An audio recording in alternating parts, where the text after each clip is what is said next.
Baik, Assalamualaikum warahmatullahi wabarakatuh. Bertemu kembali di video pembelajaran ekonomi kelas 11. Pada pertemuan sebelumnya kita sudah membahas materi konsep pendapatan nasional secara garis besar, dan pada pertemuan hari ini melalui video pembelajaran ini kita akan membahas konsep pendapatan nasional untuk lebih disederhanakan. Nah, baik, konsep pendapatan nasional. Nah, di sini ada pengeluaran selama 1 bulan atau 1 tahun.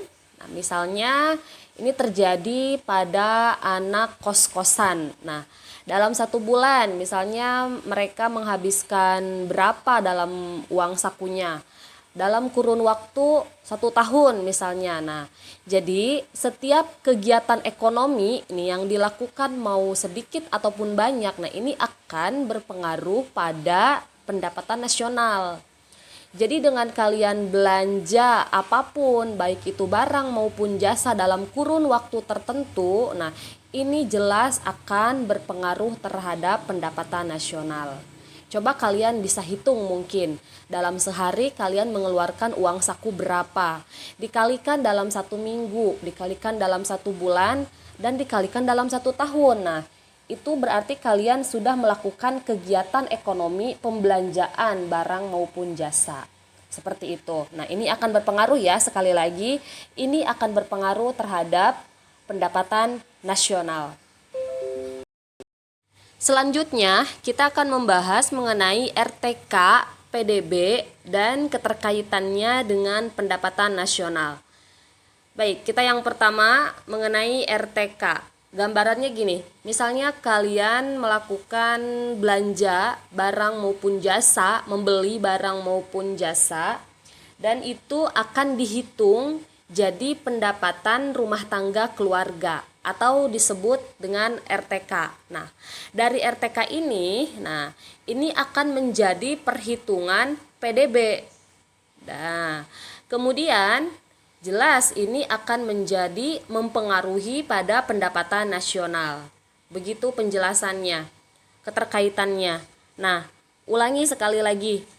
RTK ini misalnya gambarannya ketika kalian melakukan aktivitas ekonomi, kegiatan ekonomi, baik itu membeli atau belanja barang maupun jasa, itu akan dihitung pada RTK atau pendapatan rumah tangga keluarga. Kemudian dari RTK ini akan menjadi perhitungan PDB atau produk domestik bruto. Apa itu produk domestik bruto? Nanti setelah slide ini kita akan jelaskan ya komponen-komponen pendapatan nasional. Dan dari PDB jelas ini akan mempengaruhi pada pendapatan nasional. Seperti itu. Baik, pembahasan berikutnya mengenai komponen-komponen pendapatan nasional. Ini yang pertama ada GDP atau Gross Domestic Product, atau yang seringkali disebut dengan dalam bahasa Indonesianya PDB atau Produk Domestik Bruto. Nah, ini merupakan jumlah seluruh produk berupa barang dan jasa yang dihasilkan oleh warga di suatu negara, baik warga negara itu sendiri maupun warga negara asing dalam kurun waktu 1 tahun.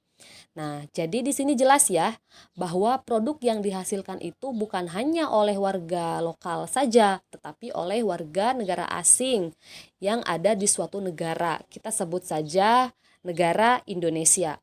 Misalnya ada perusahaan Cina memiliki cabang di Indonesia.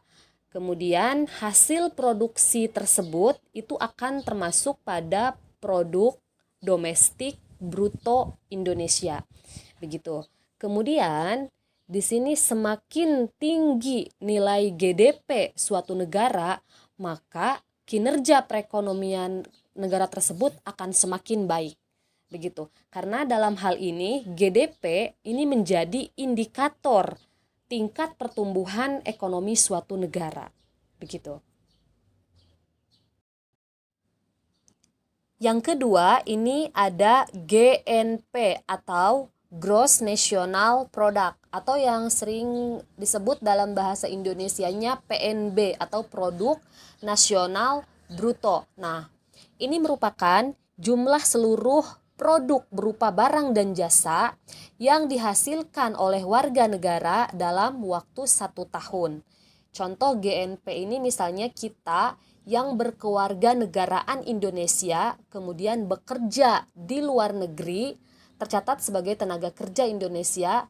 Nah, ketika kita bekerja di luar negeri menghasilkan produk berupa barang maupun jasa, nah itu dihitungnya dalam GNP. Begitu dilihat dari kewarganegaraannya kalau GNP. Nah, berarti di sini ada perbedaan antara GDP dan GNP. Nah, kalau GDP ini perhitungannya dilihat dalam satu wilayah atau satu negara. Nah, jadi perhitungan dalam satu wilayah atau satu negara itu kan tidak hanya warga negara lokal saja, tetapi terdapat juga warga negara asing. Jadi produk, barang dan jasanya itu dihitung tidak hanya warga lokal melainkan warga negara asing yang terdapat dalam satu wilayah.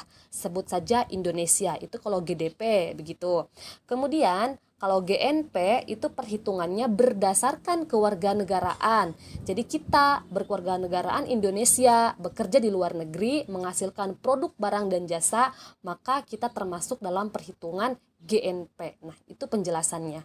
Mudah-mudahan bisa dipahami ya perbedaan antara GDP dan GNP. Ini perhitungan untuk rumus Gross Domestic Product atau GDP atau yang disebut juga dengan PDB. Nah, GDP atau PDB sama dengan pendapatan warga negara Indonesia di dalam negeri ditambah dengan pendapatan warga negara asing di dalam negeri. Untuk menghitung rumus Produk Nasional Bruto atau PNB atau GNP, Gross National Product. Nah, ini bisa didapat dengan menggunakan 3 rumus. Nah, kita tinggal lihat saja rumus mana yang paling memudahkan dalam perhitungan. Nah, demikian penjelasan untuk GDP dan GNP beserta dengan rumusnya. Pada pertemuan berikutnya, kita akan membahas mengenai NNI, NNP, PI, dan DI dengan contoh soalnya. Terima kasih sudah menyimak video pembelajaran ini dengan baik. Wassalamualaikum warahmatullahi wabarakatuh.